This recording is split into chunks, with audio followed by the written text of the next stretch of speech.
see if we're on. All right. Hello. Welcome, everyone.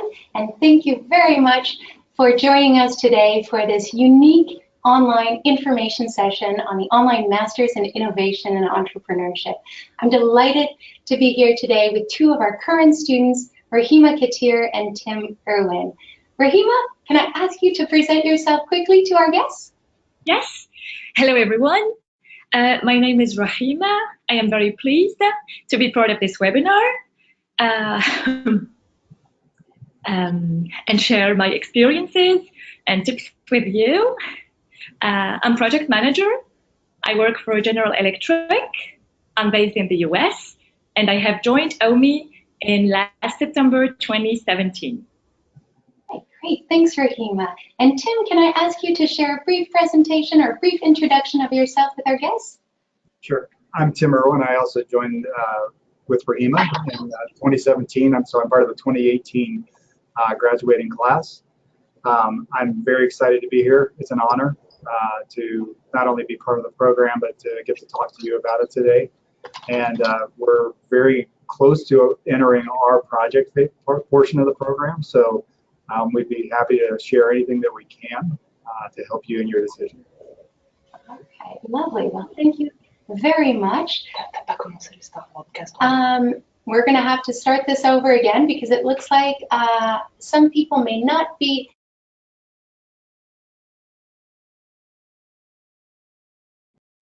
Hello and welcome, everyone. My name is Elizabeth Ollett, and I am the program advisor in charge of the Online Masters in Innovation and Entrepreneurship.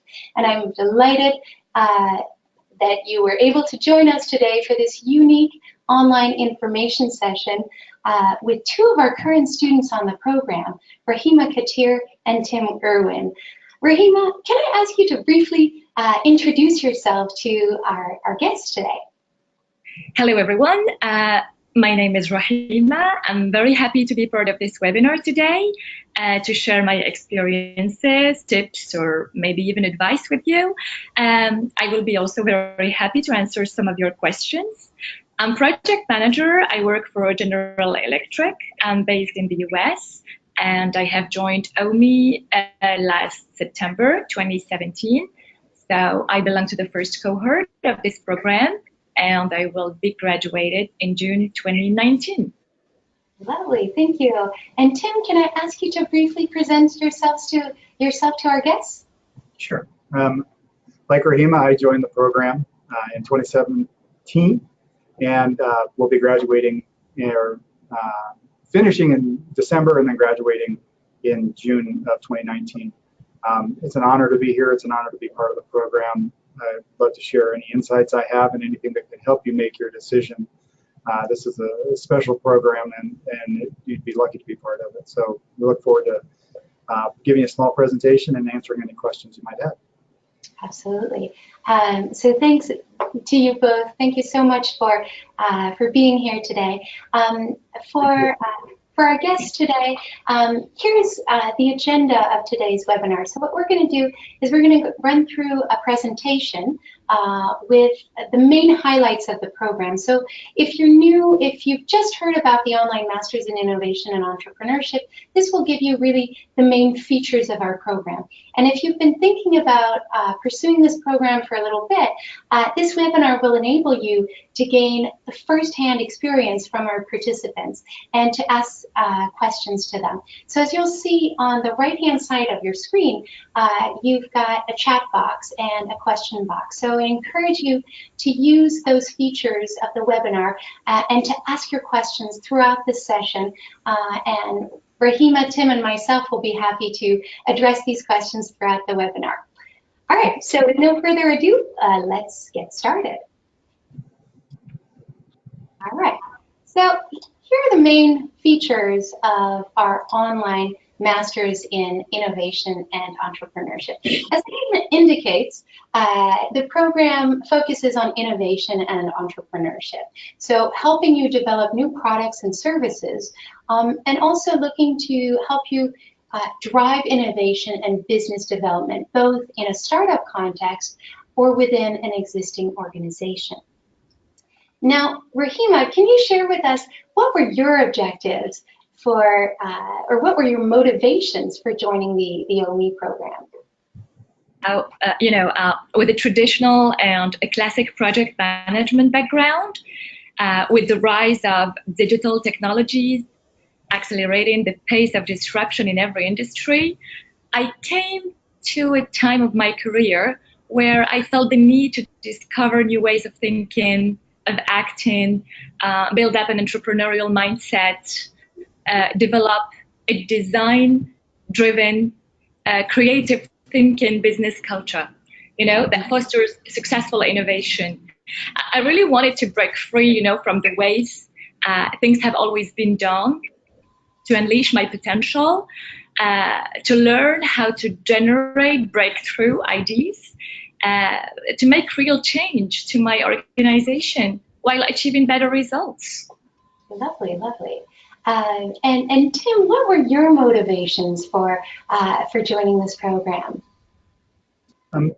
Some of them are similar to Rahima's. That I do have, I do work for a business, and I have some entrepreneurial goals, but I also have some entrepreneurial goals. I've been an entrepreneur in the past, and I would say on a smaller scale than maybe I would like. I have a number of projects, a pipeline of projects that I have no idea necessarily, or limited idea of how to get them off the ground. And I think one of the things that we're often confused about, or maybe even somewhat deceived about in maybe the media, is that you have a brilliant entrepreneur that just one day wakes up, starts a billion-dollar business, and that's it. And they've not had any help along the way. Well, I didn't think that was true, and I think that this program actually builds up all of the foundations underneath you that you really need to have success at it, because I think there are probably more people that have lost everything trying to just wing it than have become billionaires. So I think this is really a program to help you step by step, just like any other career choice you would take. An entrepreneur can have a roadmap, and I think this provides it. So that was the main driver for me. Mm-hmm. And you both mentioned earlier that you were benchmarking other programs, that you were considering other programs. What was it about the Online Masters in Innovation and Entrepreneurship that led you to come on board this program in particular? For me, I looked at a number of other universities. There were programs at Stanford, there were programs at Boston University that I looked at, and a handful of others, but those were the ones I was more serious about. For me, I already have my base degree is in business. My background, I have a lot of R&D, and I have also a very strong finance background. So I didn't need another MBA. I didn't need another set of courses just in straight business for what I want to achieve. I really wanted something that focused on innovation and the pace of business now, because the pace is constant. Things are very much like a, they come into focus and out of focus very quickly. Things change a lot. And I wanted something that gave me an education relevant to that kind of structure, because again, I think that's the business world we're in now. Yeah. Well, sorry. Yeah, that was exactly the same thing for me. Of course, I have considered other programs, but OMIE for me definitely was like the most complete program, the best tailored, that includes like everything from strategic management of innovation to design thinking to boosting creativity. It was really a complete range of everything, and above all, of course, a degree, because I was also considering other programs, but most of the time they were certificates, and yeah.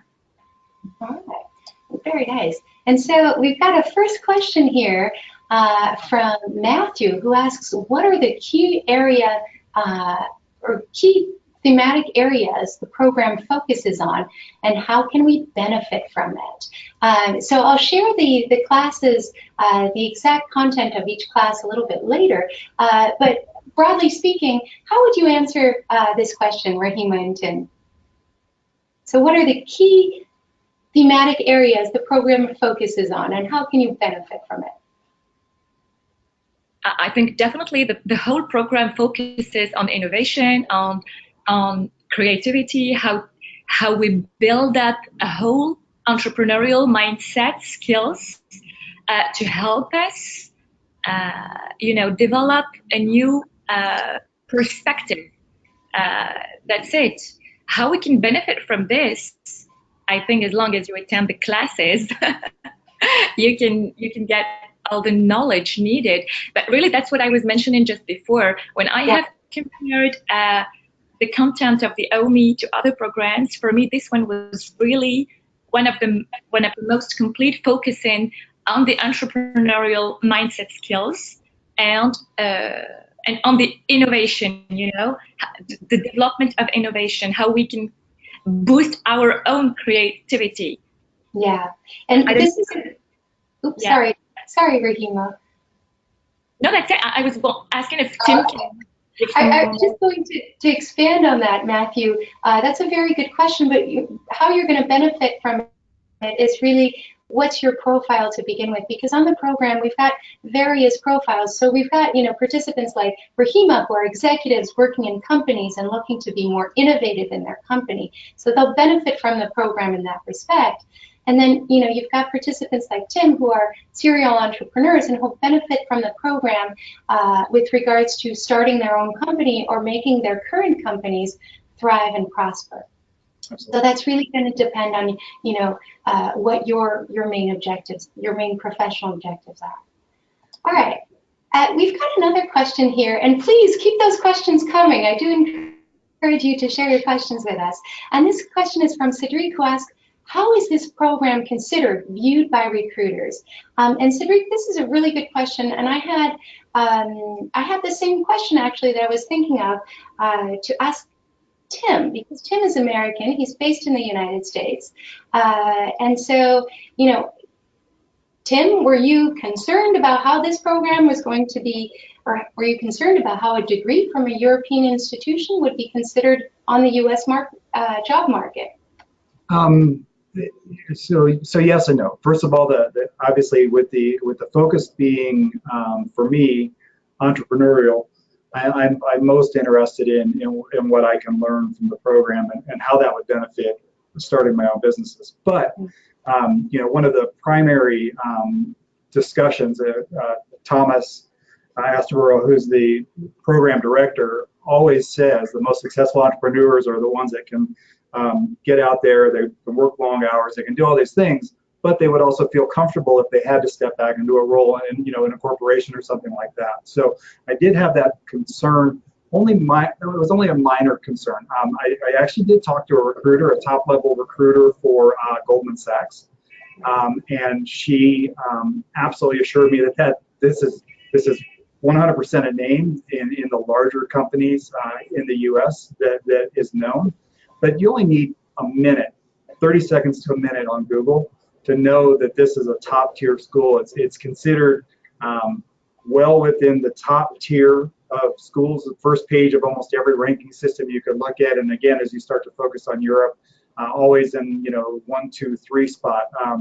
And again, I think that you're not going to go wrong with this program. I more importantly than how a recruiter would view it, because I think they'll view it very well, I think you'll come out of it a changed and very presentable person. Your background, your knowledge, your innovation, your drive, all of that will be on display. So I don't think there's any concern whatsoever. And just to throw in one more validation of it, my wife has an electrical engineering degree from a top tier school on the East Coast, and she immediately said, no, HEC is the Ivy League of Europe. So don't feel like I wouldn't discount this at all, and I don't think anybody else will. And I guess, Rahima, you're in agreement with what Tim said with regards to how this program is viewed by recruiters? Yeah, totally. I mean, we're speaking about HEC. I mean, it's highly acclaimed. It's worldwide known, respected. I mean, even along the US, of course. So no, this question was not at all like a concern for me. Definitely not. I know that it can be just something very, very well viewed and respected. Yeah. All right, very nice. So here I've just shared a little bit more information on the content of the program. So just bear in mind that it has a dual format. So the program is composed of 20 courses, which are broken down into two parts. Two parts: a self-paced section and a project-based section. And you'll find on this next slide the 12 self-paced courses. Now we say they're self-paced because the courses have been pre-recorded, which means you're not tied down by a particular time. So you don't have to attend at 4 p.m. every Tuesday. You can, you can visit the classes, on your lunch break or early in the morning or late at night or exclusively on weekends if, that's how you want to organize your time. So Rahima and Tim, you're currently following the self-paced courses. You'll start with the project-based courses in June. Out of these 12 self-paced courses, which ones have been your favorite so far? I think we have enjoyed every class in a different way. I have to admit that I enjoyed so much classes like Boosting Creativity, the fifth one with Anne-Laure Cellier. I also enjoyed Organizing for Innovation with Giada and Thomas Chobloch. What else? The last one that I have just finished, the one with Sebastian Becker was also very impressive. I learned too much. It's the third one, Managing the Performance of a Growing Enterprise. But I think Anne-Laure Cellier was a very, very inspirational in her way of making me travel in my own human cognitive, creative cognitive experience. I followed her after on social media. I read some of her articles. I watched her TEDx talk. She was really, really inspirational. I think she really has helped me in developing a set of strategies and tips allowing me to tackle business with a fresh perspective. Other classes are maybe more like classic, but definitely we learn new things in every class. Yep. I would say United for Innovation, because it was really a very innovative class, very creative in the way it was, developed and taught. We were having fun, huh, Tim, during the class? Yeah, that class is phenomenal. I imagine that will become a standard, not only probably at HEC, but at other programs, because it's just so well done. You don't miss anything from not being in a classroom with Thomas and Giada. They deliver perfectly.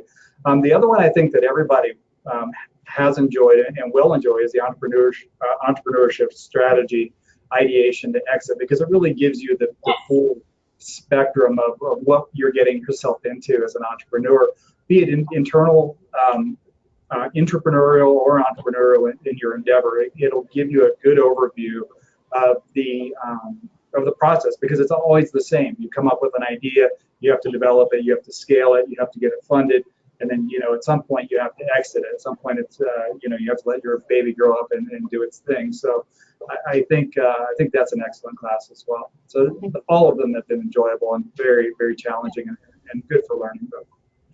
Right. And you'll find really, and this is for our guests, you'll find classes here that tailor to both executives looking to be more innovative as well as entrepreneurs and aspiring entrepreneurs.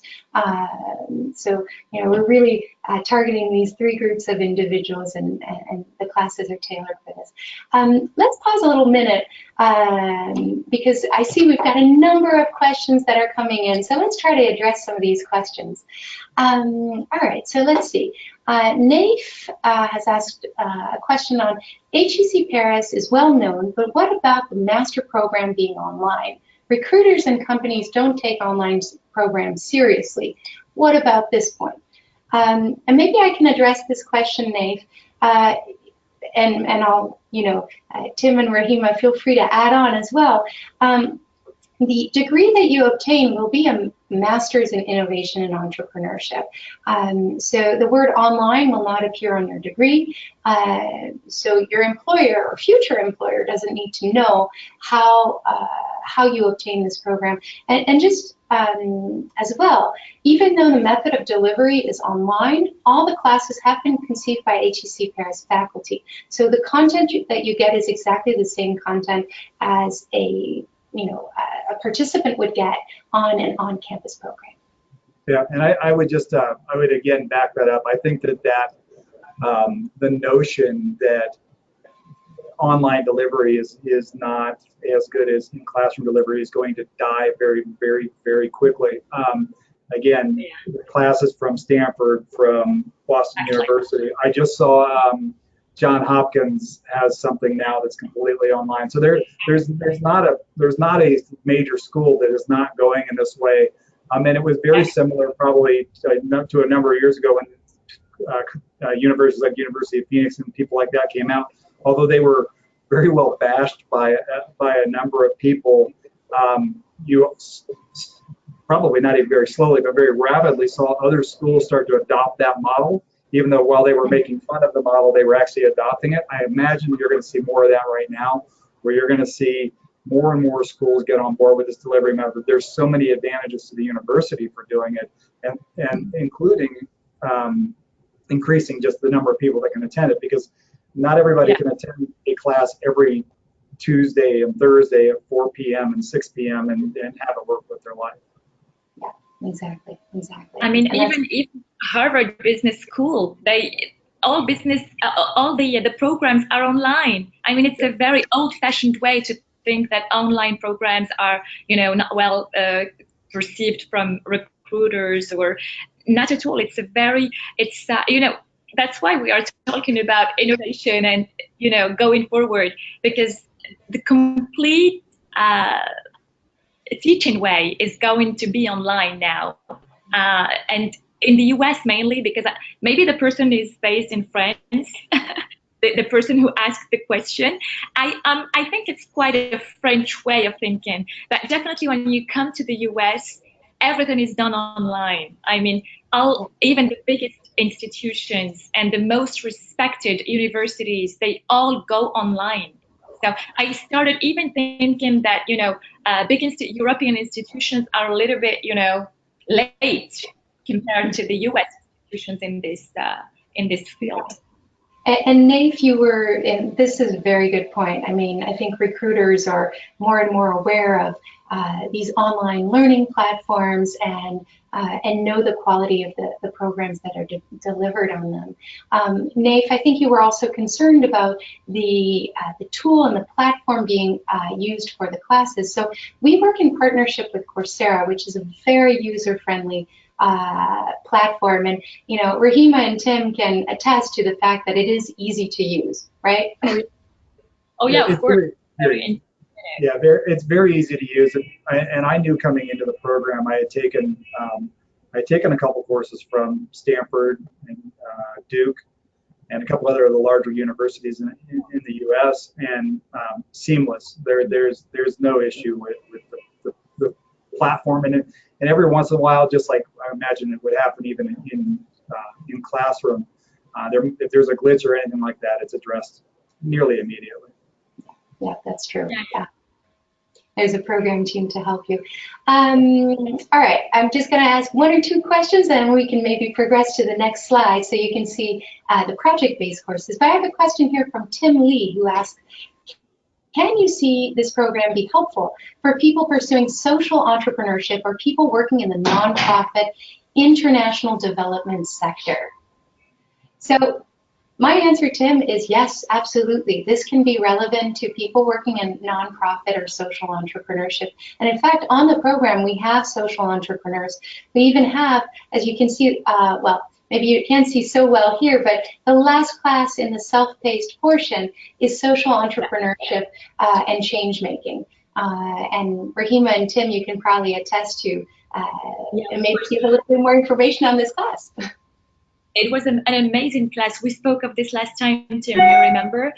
Definitely this class was like very, very inspirational. And yes, of course, if you work on any social entrepreneurship, this is the class to take, absolutely. And the whole program, you can learn so many things. I know that even for the degree portion, some peers, entrepreneurs, are working on social entrepreneurship programs, projects. Mm-hmm. So it's really, really something very relevant. Yeah, of course. Yeah, and I think I definitely would support what Rahima says there. There's at least 3 to 5 or 6 people that I know of directly that have social entrepreneurship programs. And again, I think there's something about this program in general that has a very social entrepreneurship leaning, because it's opening access to people that wouldn't have access to this quality of a program. So I think in general, the whole program fits along the line of social entrepreneurship. And I think you would, I have a very strong background in nonprofit executive leadership. And I think that I would have benefited years ago from this. And I think you would benefit as well. All right, thank you very much. All right, so let's move on to the next courses, which are the project-based courses. So the project-based courses are slightly different from the self-paced courses. They have not been pre-recorded, and they run on a 6-month fixed schedule. Now, the advantage, so the disadvantage is that you do need to attend at a fixed time, let's say 4 p.m. every Tuesday. But the advantage is that they're live courses, so you can get the immediate feedback from professors. You can ask your questions while the professor is lecturing and get the professor's immediate feedback. So Rahima and Tim have not yet started these project-based courses. They'll be starting in June 2018. But maybe you can share with us those classes that you're looking forward to following in this part of the program. Well, for me, again, I do have some finance background, but I think the 2 that are most interesting to me are the entrepreneurial finance and the private equity, because again, I think my longer term aspirations are larger enterprises. So I think those 2 would be very important, but there's not a single thing in here that I wouldn't be excited or thrilled to go through. I think they're all very good classes if you read the description of them. How about you, Rahima? Design thinking. Because for me, even if we have had like some prerequisites during the certificate portion, because a lot of classes we dealt with the design thinking, but it's definitely this thing I'm so excited about, because that's what I was looking forward when applying into the program. You know, the whole skill to enhance my ability to see things differently and solve, you know, things in a different way. Yeah, it's definitely this one. I do also agree on the private equity and venture capital, because I think this one can be useful in every field. So, exactly. Very nice. So Nate, you asked a question with regards to, is it all pre-recorded on Coursera? No, part 1 is pre-recorded, and part 2, those are live webinars. All right, let's take a couple more questions here from some of our participants. So Norman asks, I would like to know how many third world country students are currently enrolled on the program. So that's a really good question. Actually, on the program, there are participants from about 22 different countries. So it's a very international cohort with participants coming from the United States, from China, from Africa, a number from Europe as well, a number also of expatriates. So, you know, Americans living in Africa, or French individuals living in the United States or in Eastern Europe. We also have a couple Chinese on the program. So yes, we do have participants from other nations, and maybe you find that useful already, Rahima and Tim. I think so too. I mean, I don't know if you have any deeper comment on that, Rahima, but it's definitely been beneficial just for different cultures and different, you know, experiences. It's a real melting pot. Of course, it's very exciting to be part of this cohort, really, because it's so international, and we can meet people. Yeah, I know I have made some friends. I mean, even if it's online, but it's really like pen pals. Yeah. So. All right. So let's progress to the next slide. So here's the format, and some of you had some questions I see in the chat box, and I do thank you for sharing your questions throughout this webinar. So this program, as I mentioned, there are two parts. There is the self-paced courses, and then there are the project-based courses. We're currently recruiting for the May 15th intake, and actually the deadline to apply is next Tuesday, the 3rd of April. And those participants who join on the 15th of May will be able to graduate in June 2019. Now, mind you, if you join on the 15th of May, you'll have 7 months to complete the self-paced courses and 6 months to complete the project-based courses.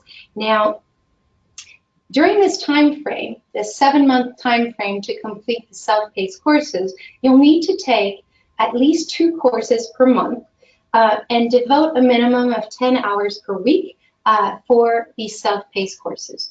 And for the project-based courses, you'll need to devote about between 10 and 15 hours in order to complete the program in time and graduate in June 2019.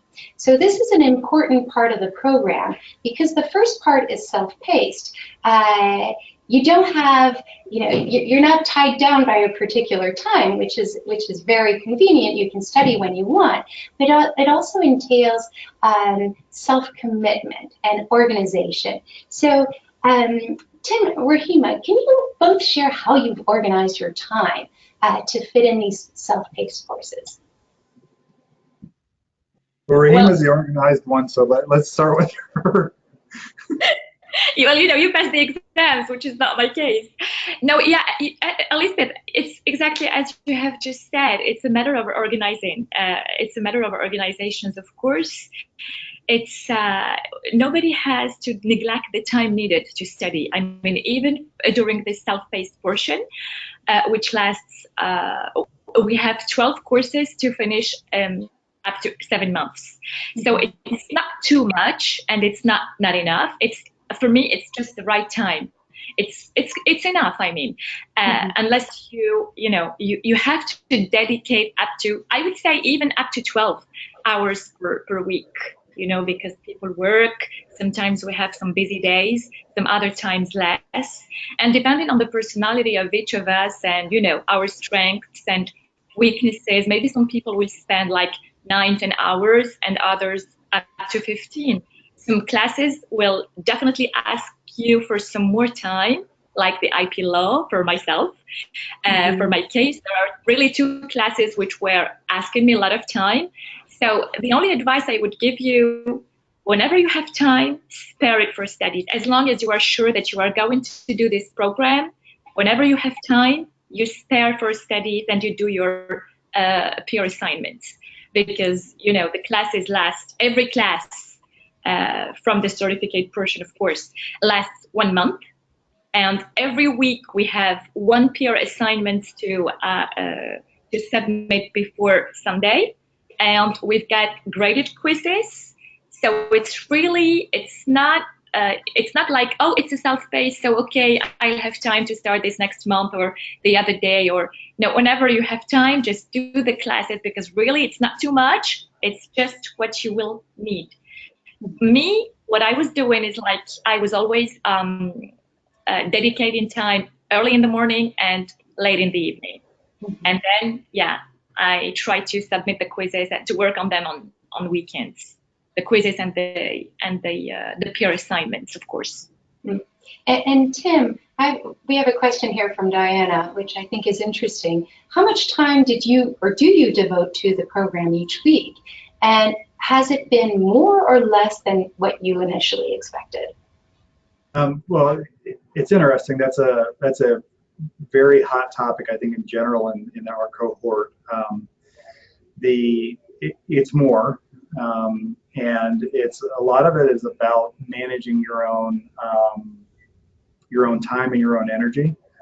Certain people do very well with loading up all of their work at the very end. That tends to be my way of doing things. I don't recommend it, but that's why I say Rahim is probably the best person for this question. But I would definitely say that it's more time than you would expect, which is almost deceiving in a way, because this is a top-tier school. So what would you expect from a workload? I mean, it's going to be a lot of work, and you're going to get a lot out of it as a result. And it probably it brings up my number one tip on this is, if you think you're going to do this, do it in May. Do not wait till July or August or September. Don't impose a time restriction on yourself that's unnecessary. Please, please, please start in May.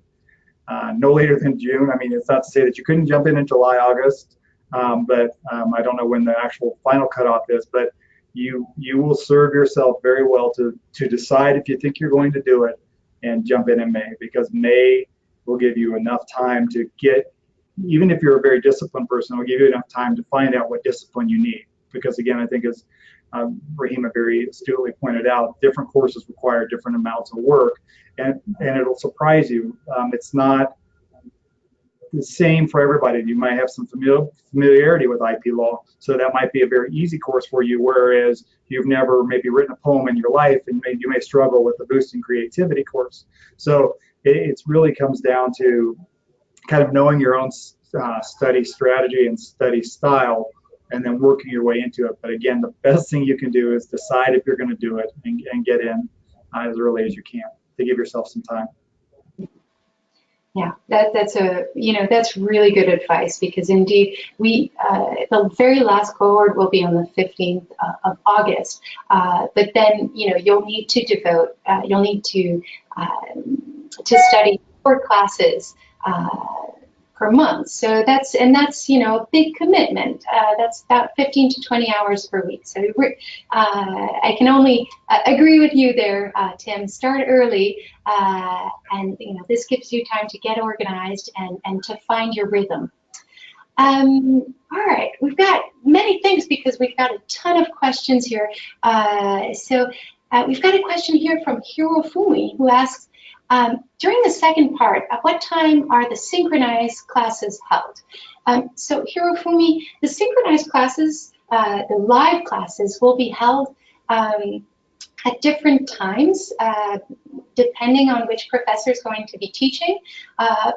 But the times will vary, so anytime between 2 and 6 p.m. Paris time, so that we can really address all the time zones, so that participants living in Asia can attend the live events just like someone living in the United States. And mind you, these live classes will be recorded, so if for any reason you cannot attend the live session, you can view it afterwards. All right. Okay, we've got many great questions. All right. Question from Gurmeet saying, what is the ratio of people applying for the master's and getting accepted or admitted to the degree? Well, Gurmeet, we don't keep track of that, but we are selective. And I'll share with you in a little bit the admissions process. Just bear in mind that we have eligibility criteria, which are you should have at least 5 years of professional experience, ideally in management position, but that's not mandatory. You should hold at least a bachelor's degree, and you should be proficient in English. Now, sometimes the admissions jury does admit participants who don't hold these eligibility criteria, but those participants are really convincing and are able to explain convincingly why this program would assist them in furthering their career, be it as an executive or be it as an entrepreneur. All right, let's see, do we have any further questions? All right, Thea asks, when does the next cohort start after May? Thea, we have cohorts each month. So after May, there'll be a cohort on the 15th of June, on the 15th of July, and the last cohort to graduate in June 2019 will be the 16th of August. But as Tim said, you know, the earlier you apply and the earlier you get started, the more time you have to devote to these classes and to complete them comfortably. All right. So Tim, you were wanting me to explain the intake cycle, so I've just done that. So 1 intake per month, and so it takes us about 6 weeks to process applications. Let's move on to the next slide. And this next slide is with regards to the assessments. So Rahima and Tim, you shared a little bit about what's expected and how you're evaluated on the program. Rahima, you took some of the proctored exams. Can you share your experience on the proctored exams? No, Tim did. Sorry. Sorry, Tim. Apologies. So the proctored exams are they're tough. So they're a culmination of 4 classes. There are three of those total, and they are what count as your actual grade. So you're doing all this coursework that leads up to it, that has a variety of quizzes and peer graded assignments. And rightly, the peer graded assignments are very heavily weighted in the course portion of that. But as with any overall overarching assessment, the quizzes start to factor into judging your knowledge of what you've learned. And you wouldn't necessarily go through a comprehensive on 4 classes where you'd have to work out tremendously long problems on them. What they're doing is making sure that you have grasped an understanding of that you can carry forward into the project portion of it. There's nothing difficult about setting up the proctored exams. The criteria for doing it is not significantly different than what you needed to do for this webinar. The technology it's actually very slick. The whole thing works very, very well. The proctored exams, though, really, again, they're the culmination of the 4 courses you've taken in that individual exam group. And it's very important that you've done all your coursework. You've attended the lectures, you've completed the peer assessments, but not only your own peer work, but the assessments of the other people. Because again, sometimes you think maybe you've come up with the best solution, and you'll actually learn a lot from grading other people's assignments. So proctored exams are tough, but they're not so tough that if you do your coursework that you won't have success. And I do apologize because, thanks, Tim, I forgot sort of to share with our guests the assessments. So in each course, you'll have quizzes, you'll have peer evaluations, and as Rahima said, expect to have 1 peer evaluation per week. And then on the master's, so you'll have 11 proctored exams, so 3 during the self-paced section, basically 1 proctored exam after every 4 course. And you can take all 12 courses and then decide to take the proctored exams. You can organize yourself like that, or you can take the 4 courses in the scaling up section and then take the proctored exam.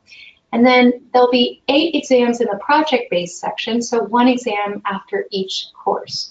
And one important part of the program is that you'll need to submit a team project in order to graduate. Rahima, do you have some ideas at this point of what kind of team project you'd like to work on? Well, to be honest, not yet. The only thing that I know is that some of my peers, as I have said previously, some of my peers, entrepreneurs, are developing amazing things in Africa, like biodynamic farms, and I would love to take part on such projects. Yeah, I think we haven't spoken about this yet. We are going to be teamed up, so we can share the same professional objectives for 6 months. So definitely a social entrepreneurship project will be something that I will be very interested in working on. Yeah. And how about you, Tim? Yeah. So it's interesting. I started the program with, I guess, a pipeline of projects. One that was entrepreneurial, and 3 or so that were entrepreneurial, spread out over a period of time. And because of some things that have changed here at work, and some things that have maybe changed in the world a little bit, my focus has really started to shift. And a lot of that shift, although there is the environmental factors that I just mentioned, a lot of the shift actually is coming from the coursework itself. Again, thinking about the social entrepreneurship, none of my ideas were necessarily social in the classic sense, but what it's done is it's really forced me to think about, if you're going to structure a business to change the world in one form or another, which is the point of a business, to do it better, faster, smarter, whatever the case may be, how you do it and who you do it with are very important, and that's a very social part of it. You know, there's so many things going on in the world that, thinking about that, the way the program has made me start to think about how we're going to get there and how we're going to get these things done has really changed a lot for me. So I'm narrowed down to a project, and I'm hoping that I can convince some very good people to get on board with it. And I think it'll become more clear here, as Rahima mentioned, in the next few weeks as we start to meet up and talk about it. But it's going to be a very interesting 6 months, because when I came into the program, I don't think it's important to get my project done. It really isn't. Any project that gets done will be fine, because you're going to learn the skills in the process of doing that. And I think if your project isn't the one that's picked, it won't hurt you. It's not going to set you back anything. You're still going to learn, and you're still going to come out of this probably one of the best entrepreneurs probably in the world. And I think that this program and the projects that come out of it are actually going to continue to boost interest in the program itself, because I think in the US and around the world, the format of this is going to yield projects that are going to make people know the name of HEC, and in particular this program, because again, it's incredible. The amount of knowledge and stretching that has already happened and been imparted to us is incredible. So I'm looking forward to that phase very much. All right, lovely. And Gurmeet Singh had a question, another question. It was a little earlier on, but I thought I'd wait until this slide to address your question. So Gurmeet, you asked, in the project-based section, do you get a chance to build a product from ground up, from idea to minimum viable product? Well, Gurmeet, as Tim was sharing, it's a team project. So it's going to involve your negotiation skills, right? So you'll need to pitch your idea to the group. So if you've got an idea about building a product, you'll need to pitch that idea to the group, and then hopefully you get 2 or 3 other people on board, and you're able to develop that project during the team project. All right, just another question from Gurmeet. On average, how much time every week do you spend on the first section of the program, and how many months did it take you to complete? I forget if we addressed this question. Rahima, how much time on average did you spend each week on the program? On the first part? Yeah, for me it was 10 to 12. Okay. That's the average I spent on the certificate classes. Okay. Then I don't know if because we have been in the first cohort of the program, or if it's going to be like this all the time, because we haven't had access to the full 12 classes at the same time. So classes were put online, by batches of 3, which was quite, it was good for us actually to get organized, because I don't know if now the classes are just going to be online at the same time, probably. Yeah. Well, the classes are all available at the same time, but we recommend students select classes that they want to be working on. So they could select all 12 classes, but knowing that these classes run on a 4-week schedule, that would mean a lot of emails saying, hey, you've got this assignment due on Monday. Hey, you've got this assignment due on Monday. So we don't recommend it, following all 12 classes at the same time, but rather selecting those classes that you want to start with. So, yeah, exactly.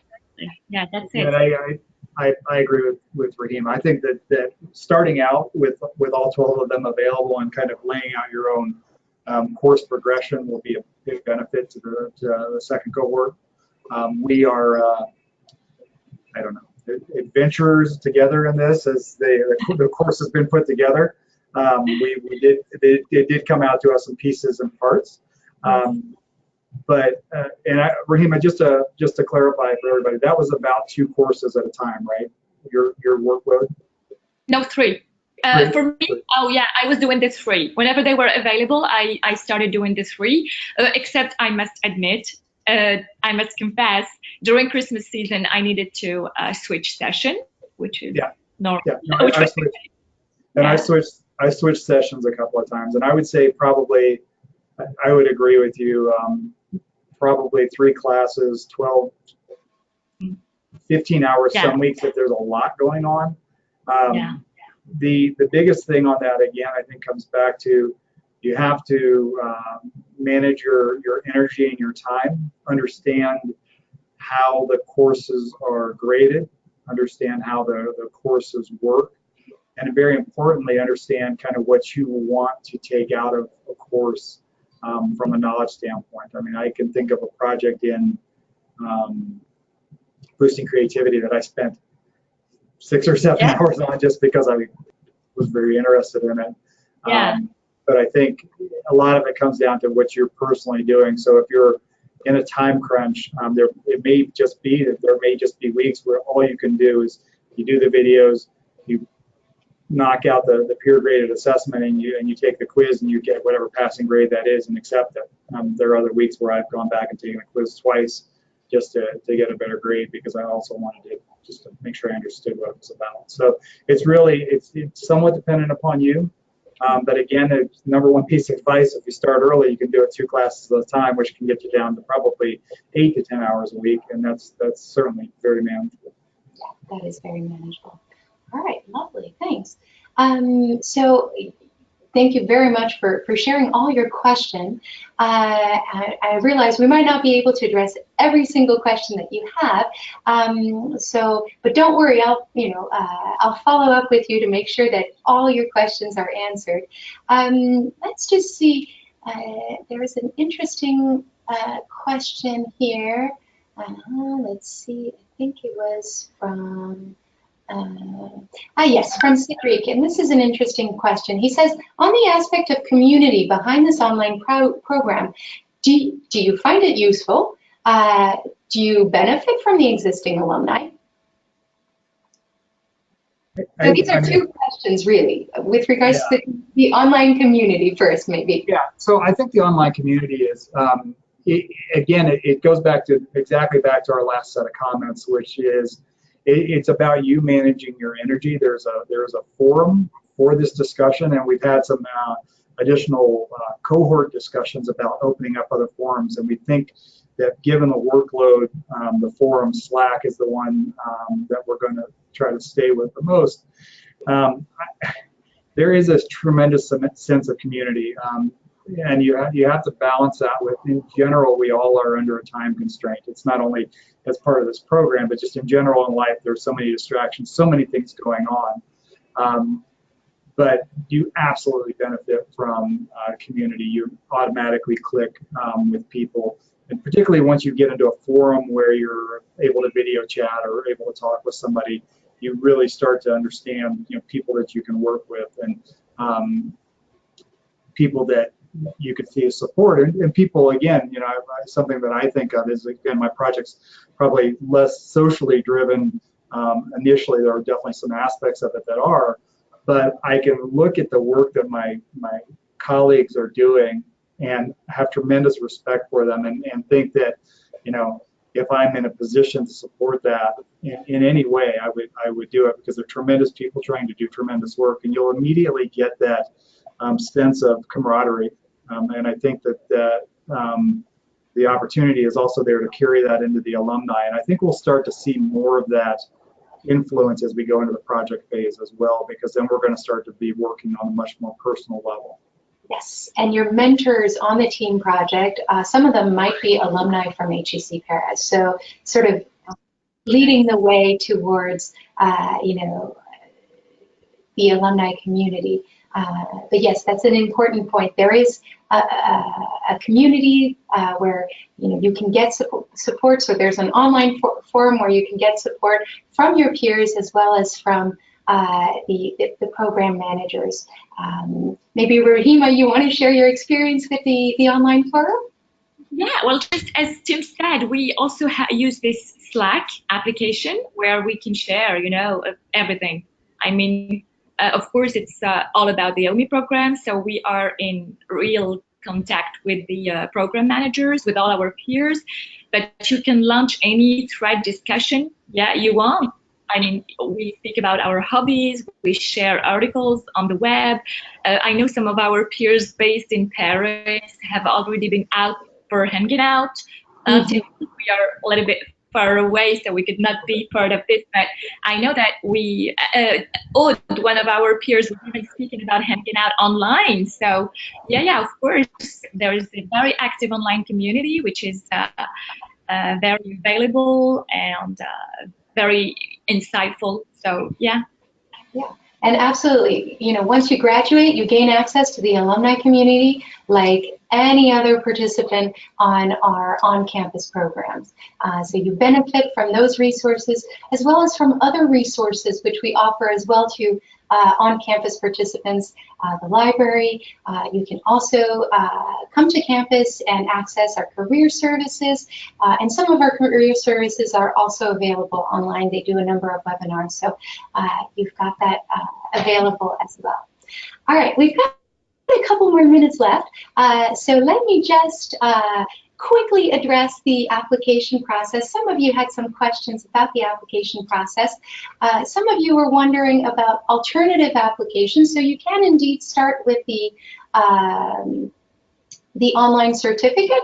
So start with the self-paced courses, and you'll simply need to register for that. Or you can start directly and apply directly for the online Masters in Innovation and Entrepreneurship. So, you know, just make sure you complete the 7 essays, you submit 2 recommendation forms, an English test, and a 3-minute video pitch. And maybe Rahima and Tim, you can give some tips on how to ace your online Masters application. Maybe the most challenging thing is about the pitch. Of course, it's always very, it's not an easy exercise, but you know, you can do it. You can do it again, and you can ask for some advice. You can have your family as your audience, and of course, it's you will be able to do it. There's no need to go, you know, to the details and talk for like 7. I think the video asks just 3 minutes. 3 minutes, correct, yeah. Very enough, you know, exactly what are your professional background, what are you aiming to go to, and what are your expectations from the program, and motivations mainly. So yeah, of course, the first time you will not be happy about what you have presented, and then you can do another test. And I'm pretty sure for myself it was 4 tentative. So yeah, that's it. The other, I think it's a very basic application, and it's very, very fair, very affordable, because, you know, the GMAT, they are not requested. The English test, I bet everybody has one now. Every businessman or woman has an English test. So it's really not something, you know, it's very fair, it's very basic, and it's your reach. It's in your reach. So, it is within your reach, and within a week you can have it completed, so relatively quickly. Yeah, no, I agree with that, and I think that it's the beginning of the learning process, really. I mean, so even if you apply and for whatever reason decided not to do it, you'll learn something just from doing the application, because you're asked some questions about yourself and to think about some things maybe you haven't thought about in a while. The pitch itself, absolutely, I think is critical. I think it's your opportunity to summarize who you are, why this is important to you. The other thing I would just strongly recommend is on your recommendation forms, for the couple of people that do those for you, really make sure that you give them an understanding of kind of what you're trying to accomplish. Now, I'm not saying that you need to go out and say, okay, here's my idea to change the world X, Y, and Z, or whatever the case may be. But I just give them a flavor of, hey, this is why this is important to me, so that that comes through when they submit their recommendations, because you want, you really want them to talk about how you've been innovative and how they think you can be innovative and how that you would benefit from the program. And giving them a little coaching on that is certainly not inappropriate. In fact, would be very appropriate. So video pitch and recommendations, I definitely would say spend some time on those. Thank you very much. All right, I see questions are still coming in. So let me just move to the next slide. So you've got my contact information, and you can jot it down while we answer just one or two more questions before we sign off. And one question which several of you have asked is with regards to funding. Is the payment of the program flexible? And is there any fund support or sponsorship? So this is a question from Samuel, but other people have asked the same question. So Samuel, we do have payment facilities. So once you're admitted onto the program, you can pay in up to 4 installments. So you can spread the payment in 4 installments due over a period of 8 months. We don't offer any scholarships, but if you're based in the United States, you could find funding options, notably with Sallie Mae loans. And certainly, you can also speak with your employer, as this program is, notably cheaper than an executive MBA, and you might get sponsorship from your employer. All right.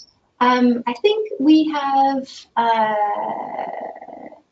covered a lot of the questions, and as I said earlier, I will be touching base with you shortly. I'll be sending you the webinar replay, and I'll make sure to touch base with you as well very shortly to answer those last questions that we didn't get a chance to answer today. So I want to thank everyone. I want to thank Rahima and Tim, thank you very much for sharing your insights and your experience with our participants. And guests, thank you very much for attending today. And I look forward to keeping in touch with all of you, and I hope to hear from you. Feel free to jot down all my information as well as my colleague Maria's information. So thanks once again, and have a great evening if you're based in Paris or in Asia, or Europe or in Asia, and have a lovely day ahead if you are in the United States or in the Americas. Have a great day. Bye-bye. Bye, everybody. Bye. Bye. Thank you, everyone.